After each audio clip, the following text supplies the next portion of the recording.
Hello dear, once again welcome to all of you to our official YouTube channel of Mahatma Gandhi Shikshan Sansthan. Once again for part 3 for standard 6 chapter 1 for civics, and our chapter name is Unity in Diversity. तो once again my dear student part 3 हम लोग लेकर आ गए हैं standard 6 के लिए, और chapters का नाम है हमारा unity in diversity. And if you have not watched the previous video of this chapter, part 1 and part 2, then you must watch part 1 and part 2 playlist में आपका दिया हुआ है, उसको आप पहले देख लें तो आप अच्छे तरीके से इसको समझ सकते हैं.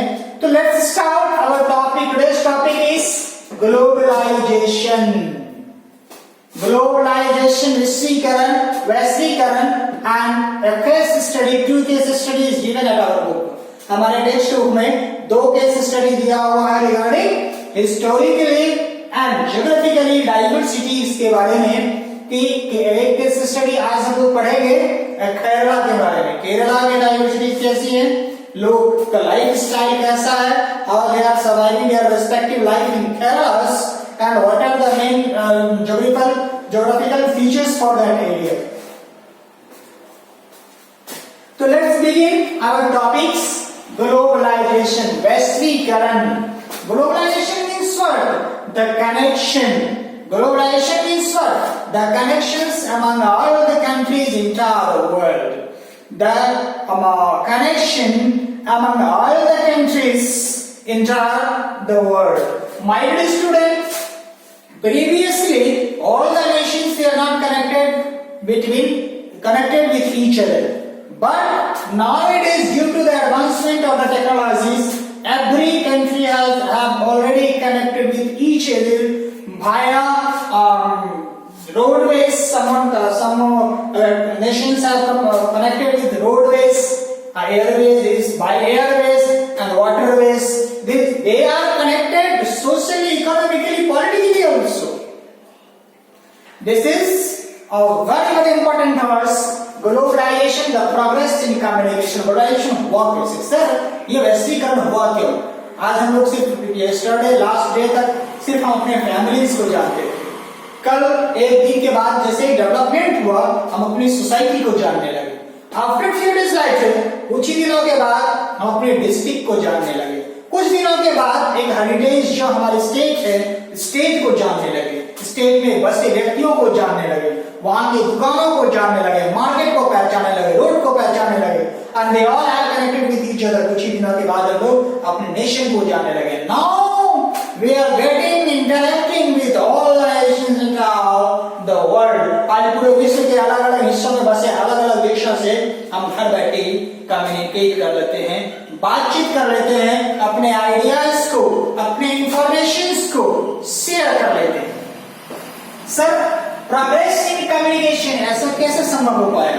ये कम्युनिकेशन के प्रोग्रेस के कारण, ट्रांसपोर्टेशन के प्रोग्रेस के कारण, टेक्नोलॉजी के प्रोग्रेस के कारण एक रिवॉल्यूशनरी आ गई, एक रिवॉल्यूशन आ गया. मतलब रिवॉल्यूशन हो जाना का मतलब क्रांति फैल गई. क्रांति फैल गई मतलब कैसी क्रांति सर? लिविंग स्टाइल लोगों की. टाइम मेंटेन करना समझ गए, ऑफिशियली हम लोग अब जीना सीख गए हैं. We are nowadays living properly. अब हम लोग कैसे जी रहे हैं? एक प्रॉपर तरीके से जीना सीख गए हैं. Due to the progress in communication, due to the transportation and technology, it has revolutionized the way of living. जीवन जीने की शैली क्या होनी चाहिए? How do we survive our life? That today we are getting ideas. Sir, the world country, all the nations of the world have already linked with each other. पूरे विश्व के अलग अलग जितने भी देश हैं, वो सारे देश आपस में economically, socially and politically they all have interconnected with each other. अभी देखते हैं ना, आप अपने घर में बैठे, भैया अगर अमेरिका रह रहे हैं उनसे सेल से बात हो जाती है, भैया अगर मुंबई रह रहे हैं सेल से बात हो जाती है, वीडियो कॉल पर बात हो जाती है. मतलब कैसी स्थिति में वो अभी है हम उसको देख पाते हैं. How it is possible? Because due to the development in technology, advancement in technology के कारण. Sir, due to this globalisation has happened. तब ना हमारे प्रधानमंत्री जी आज जर्मनी, कल जापान, परसों रशिया, अगले दिन चीन, अगले दिन अमेरिका, बहुत दिन जो अलग अलग देशों में जाते रहते हैं। हालांकि although nowadays it has lockdown periods for India, globalization has resulted in spreading over the nation of our information and ideas. काफी इंटरेस्टिंग टॉपिक है my student. Globalisation has resulted in spreading, globalisation के कारण हमारी information, हमारे ideas फैल रही है, बढ़ रही है। Sorry, international market is going to be covered entire the world. अब जरा देखिए, हमारे देश में सैमसंग कंपनी को ले लीजिए, मोबाइल से सभी घरों में यूज किया जाता है, एमआई वगैरह से यूज किया जाता है, कंपनी का नाम है। तो ये कंपनी कुछ ऐसी हैं जो विदेशी हैं, फॉरेन की कंपनीज की इंडस्ट्रीज इंडिया में लगाई गई है और वो इंडस्ट्रीज के माध्यम से हमको मिल रही है, मतलब कि इंटरनेशनल ट्रेड हो रही है। हमारे देश से भी बहुत सारी वस्तुएं दूसरे देशों में जाती है बिकने के लिए। तो इट मीन्स व्हाट कि due to progress in communication, technology, transportations and our ideas all over the world, entire the world, all over the nation has already interconnected with each other. Simple बात समझ लीजिएगा कि communication, transport, technology वगैरह से जीवन जीने की शैली में क्रांति सी आ गई। ये सब का कारण कौन है? Advancement of technology, advancement in communication, advancement in transportation. जिसके कारण क्या हो रहा है कि हमारे आइडियाज, हमारे इंफॉर्मेशन शेयर किए जाते हैं। अब जरा देख लीजिए कुछ ही nowadays for coronavirus we are suffering. If some country has found, if it will found, till now I have not got idea about such a matter, but if any country found the antidote for the coronavirus, then in that case what will happen? It will spread over the nation, over the world. Now today ये हमारा है globalisation, इससे हमारा पूरे विश्व में वैश्वीकरण, विश्व के लोग एक दूसरे से इंटरकनेक्ट हो चुके हैं।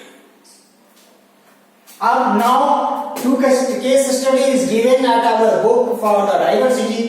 ग्लोबलाइजेशन जैसे ही हुआ तो डाइवर्सिटी का आदान प्रदान हो रहा है, पता चल पा रहा है कि चीन के आदमी अक्सर क्या खाना खाते हैं, भारत में कैसी खाना चलती है, भारत के लोग कौन सी कपड़ा पहनते हैं, उसके पहनावा ओढ़ावा कैसा, उसका रहन सहन कैसा।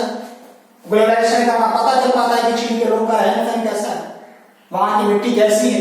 Everything is getting because the idea and information has been shared. We all interconnected with each other. World अब एक फैमिली बन चुकी है। That's the part and parcel of the diversity. So today the two case studies given at our book, for one is given for the Kerala, तो आज हम लोग केरला के केस स्टडी पढ़ेंगे कि वहाँ की डाइवर्सिटी, वहाँ की डाइवर्स कल्चर्स हमारे डाइवर्सिटी में किस प्रकार अपना एक इंपॉर्टेंट रोल प्ले करता है। सर हिस्टोरिकल और ज्योग्राफिकल फैक्टर है हमारे रीजनल डाइवर्सिटी को फैलने में, एक ऐतिहासिक और भौगोलिक फैक्टर्स रहा है। कैसे सर? पहले वहां के लाइफ स्टाइल के बारे में जान लेते हैं कि how the people are surviving their life, what is the geographical conditions of Kerala state. Then hills and valley, hills and, अरे वाह, वैली, इतना अच्छा बात है। देखिए हाँ, वहां हिल्स और valleys because it is situated in western portion of India. जैसे ही हम लोग कहाँ बता दे आपको, sir let's we will discuss over this.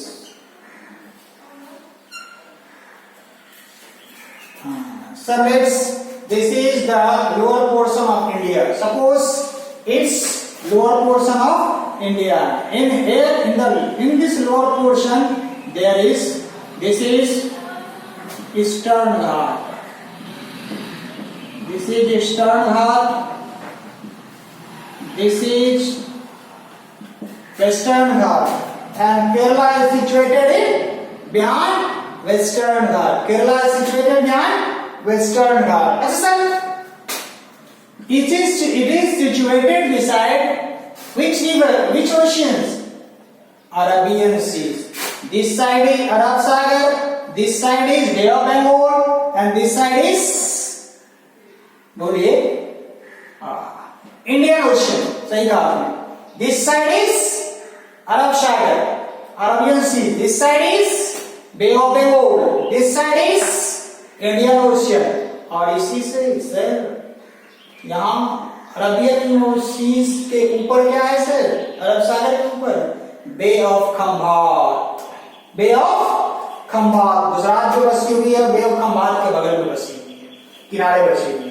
अच्छा sir, we will discuss over the hills and valley, obviously समुद्र के किनारे बसा हुआ है, नदियां बह ही नहीं होंगी, पहाड़ी इलाका है, हिल्स वैली होंगे ही, घाटियां होंगी, पहाड़ होंगे, वहां फॉरेस्ट है, घने फॉरेस्ट, जंगल, जंगलों के साथ साथ नीचे वाले एरिया में जो क्रॉप उगाए जाते हैं, कुछ कैश क्रॉप उगाए जाते हैं। कैश क्रॉप हम लोग पिछले क्लास में पढ़े होंगे और इस क्लास में पढ़ेंगे साइंस में, आगे भी पढ़ना है हम लोग को। कैश क्रॉप में जैसे teas, coffee, cardamom, cardamom means क्या होता है बेटा? ओके, नहीं आता तो मैं बता देता हूं। कार्डामम मींस होता है इलायची, CARDAMOM, कार्डामम, इलायची। टी, कॉफी तो ऑब्वियसली आप लोग जानते ही होंगे। ये सब उगाया जाता है केरला में। देखिए वहां की ट्रेडिशन कैसी है।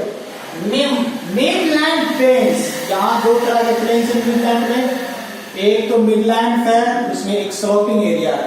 Sloping area I mean to say here that कि मिडलैंड प्लेन एरिया है, हम लोग प्लेन एरिया में रह रहे हैं। We are living in the northern plain of India, हम लोग उत्तरी प्लेन जोन में भारत में रह रहे हैं। तो मिडलैंड प्लेन्स में क्या उगाया जाते हैं? स्लोपिंग रेंज में, स्लोपिंग रेंज में, स्लोपिंग रेंज का, स्लोपिंग प्लेन्स का, जहां पर इस तरह का मिट्टी है, पानी यहाँ रुकती नहीं है, नीचे चली जाती है, यहाँ रबर प्लांट्स हैं, फ्रूट्स उगाए जाते हैं, कुछ पेपर उगाए जाते हैं। पेपर मतलब समझते हैं ना? नहीं समझते? ब्लैक पेपर नहीं खाते हैं? अच्छा, खाते होंगे ना, किचन में होगा, मम्मी से पूछेगा ब्लैक पेपर कहाँ है, खाली उसके बाद जो नीचे का प्लेन एरिया है वहां मोस्टली पैडी पाया जाता है। सर पैडी मतलब क्या होता है? धान। पैडी प्लांट्स वहां पाए जाते हैं, बिकॉज पैडी प्लांट्स के लिए क्या चाहिए? पानी चाहिए। मतलब अगर 4 महीने खेत में प्लांट्स रहेंगे तो 4 मंथ्स उसमें पानी, 3 महीने 3 महीने पानी कंटिन्यूसली रहना चाहिए। कोस्टल बेल्ट जो है, कोस्टल बेल्ट मतलब कैसा बेल्ट? एक ऐसा एरिया जो समुद्र से सटा हुआ है, समुद्र यहाँ पर है, धरती यहाँ है, तो समुद्र का सटा हुआ इलाका जो बेटा that is known as coastal. Coastal का मतलब ये होता है तट। तट मतलब किसका तट? समुद्र का तट। तो कोस्टल एरिया मतलब समुद्री इलाका, मतलब समुद्र का किनारा। In the coastal areas rice and paddy, वहां तो पानी की कोई कमी ही नहीं होने वाली है, तो वहां धान की खेती की जाती है और आसपास में कुछ कोकोनट उगाए जाते हैं। कोकोनट पूरे भारतवर्ष में सबसे ज्यादा जो कोकोनट है वो वहीं पाया जाता है। I need to say where in Kerala, where in Kerala. देखिए back waters, I need to say वहां नदियां तो हालांकि 44 चलती हैं, देयर आर 44 रिवर्स, बट एक ऐसा रिवर जिसमें कैनल बना हुआ है, एक ऐसा रिवर जो आपस में इंटरज्वाइंट है, एक ऐसे रिवर्स जहां डैम्स, कैनल बने हुए हैं। तो ऐसे बैक वाटर्स जो है केरला में देयर आर 38 रिवर्स ऐसे हैं, और वहां का जो सबसे मेन ट्रांसपोर्ट है वो बोट है। Boat is the main transport of this state. And originally जो टोटल रिवर अभी केरला में पाया जाता है, काफी इंपॉर्टेंट है ये points exam point of view से। तो जितने रिवर्स हैं कितने? 38 ऐसे रिवर जिसमें टोटल कैनल्स होंगे, जिसमें डैम्स बने होंगे, ये सब आपस में जुड़े हुए हैं। इतने रिवर्स की संख्या कितनी है? 38। और यहाँ का जो मेन ट्रांसपोर्टेशन सिस्टम है उसमें क्या है? बोट है।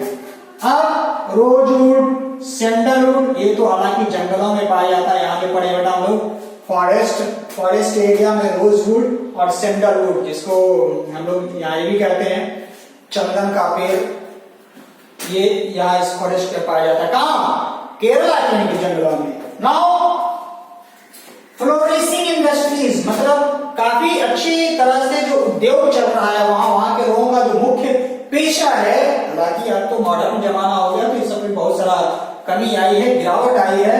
Although fishing is the main flourishing industry for Kerala. Although flourishing is the main fishing is the main flourishing industry of Kerala.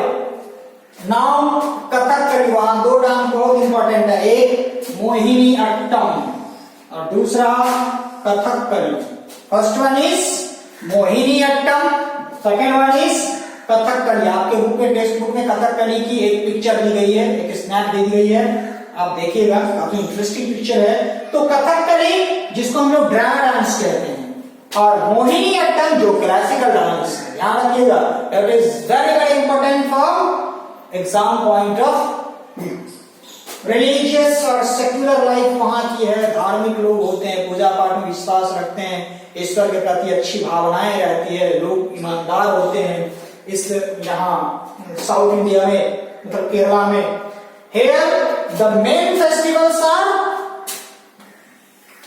Onam. Onam is the main festival of this state. Onam is the main festival of this state. My dear student, in that what is happening? Snake boat racing is happening.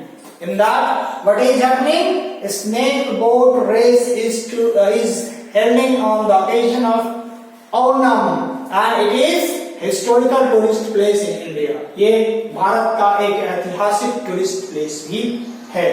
Now Sabarimala जो अयप्पा मंदिर है, जैसे भगवती में मंदिर भी है वहां, जो काफी फेमस है, टेक्स्ट बुक में दी गई है। लेकिन सबरीमाला टेम्पल जो है ये भी सारे टूरिस्ट प्लेसेस में से एक टूरिस्ट प्लेस है और रिलीजियस प्लेस भी है। इस सबरीमाला मंदिर हाल में भी कुछ चर्चा में रही थी, आज भी काफी इंपॉर्टेंट है, काफी एक हेरिटेज है, इंडियन हेरिटेज है सबरीमाला मंदिर, विच इज सिचुएटेड इन केरला। तो ये था। अगर आपको समझने में कहीं भी कोई दिक्कत होती है तो आप कमेंट बॉक्स में यू कैन कमेंट कि सर इस पॉइंट पर फिर से दोबारा डिक्टेट कर दीजिए, मैं दोबारा आपको डिस्कस करूंगा। आपको समझने में कहीं से भी कोई प्रॉब्लम नहीं होनी चाहिए। If you are getting any problem or even the single bits of problem, then certainly you will comment under the comment box. I will reply you certainly। और माया इसके अगला टॉपिक मात्र एक केस स्टडी बची हुई है, हम उसको डिस्कस नेक्स्ट क्लास वीडियो में करेंगे। तब तक live at your home and be safe. Thank you.